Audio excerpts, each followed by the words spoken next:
Now, elsewhere, business confidence is still sluggish, but the decline has slowed. That's according to new figures. A study of 10,000 businesses right around the world show that business confidence is in less of a decline than it was last year, but that the Eurozone crisis continues to weigh on businesses and that their outlook remains weak. Businesses in Spain were the most pessimistic about their local economy, and the biggest challenges for businesses this year are the rising cost of raw materials and rising inflation. Well, Guy Berruyer is Chief Executive of Sage, the firm that compiled that report. Guy, hello to you.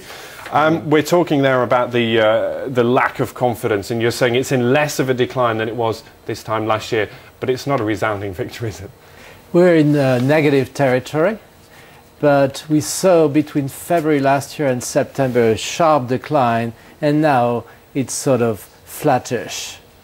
Now, if you look at all the factors that are weighing on the problems here, the Eurozone, one of the big clouds that's hanging over all of this. We've seen that there's anecdotal evidence that retail sales, for example, are picking up. We're seeing that little bits of business confidence are also picking up, but the wider picture still hangs under this cloud of the Eurozone problem.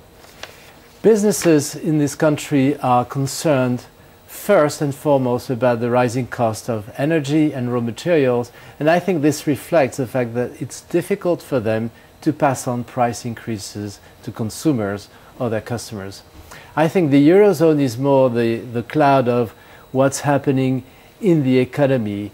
The recent figures about whether the GDP is in decline or not in the UK, I think that has a bigger impact today than the Eurozone.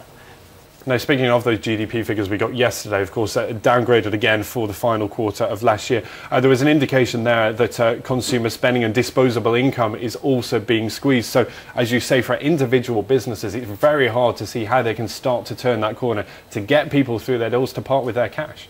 And yet, UK entrepreneurs are more optimistic about their own outlook for the next 6 months than they were in September.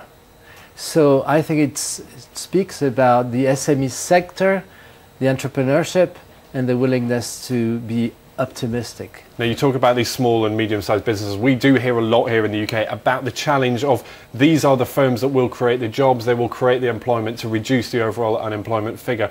What help needs to be given to firms like that?